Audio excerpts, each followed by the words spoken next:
Rebonjour, donc pour cette fin de journée de test, donc on va voir un petit peu comment le téléphone s'en est tiré. Donc on peut voir qu'il reste à peu près 20% de batterie et il est à peu près 7h-20. Donc il s'en est plutôt bien tiré, même s'il tiendra pas, je dirais, 2 jours là-dessus. Hein. J'en ai eu quand même une utilisation quand même assez importante, donc je pense pas que on en a la même utilisation tous les jours. Donc aujourd'hui, c'est vrai qu'il a quand même bien tenu par rapport à ce que j'en ai fait.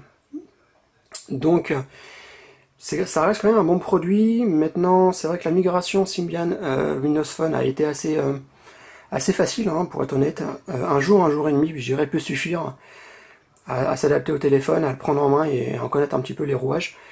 Même si on regrette, je dirais, quelques éléments natifs qui avaient sous Symbian et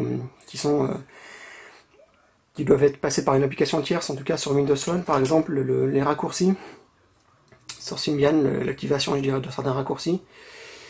De fonctions qui doivent être passées donc par une application tiers sur Symbian par exemple, donc ça c'est juste un exemple, mais il y en a quelques autres, par exemple le dictionnaire T9, je trouve qu'il me manque quand même un petit peu par rapport aux anciens téléphones, aux anciennes versions en tout cas. Donc c'était plutôt une belle expérience, c'est un téléphone qui a beaucoup de ressources, qui est assez fluide, assez dynamique, et aujourd'hui c'est vrai qu'il est assez intéressant à voir. J'ai pas exploité toutes les fonctions, maintenant je pense que Nokia SmartCam par exemple, moi j'ai pas encore exploité toutes les possibilités, mais je pense qu'il y a pas mal de choses à faire avec d'intéressant. Donc la mémoire, les 16 Go clairement, ça me paraît quand même un petit peu juste. Pourquoi? Bah parce que j'ai installé on va dire une quinzaine d'applications grosso modo, et il va me rester à peu près 10 Go de mémoire. Je sais pas si, en sachant que j'ai pas utilisé de jeu, donc je sais pas si on peut voir ça.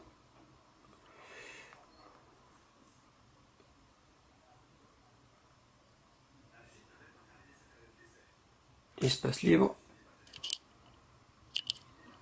Il en reste à peu près 10 gigas. Ouais.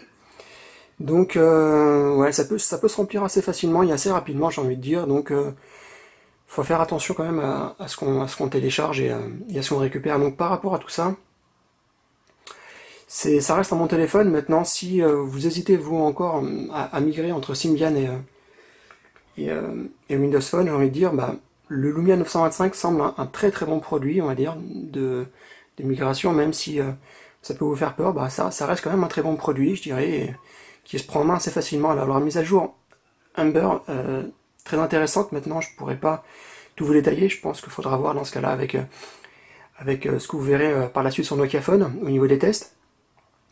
Mais sinon, dans l'ensemble, ça reste un très très bon produit qui semble apparemment faire bien ses preuves et qui semble assez intéressant.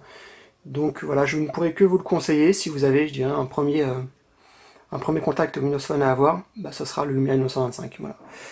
Donc, bah, écoutez, je vous dis à bientôt pour de nouveaux tests. Voilà.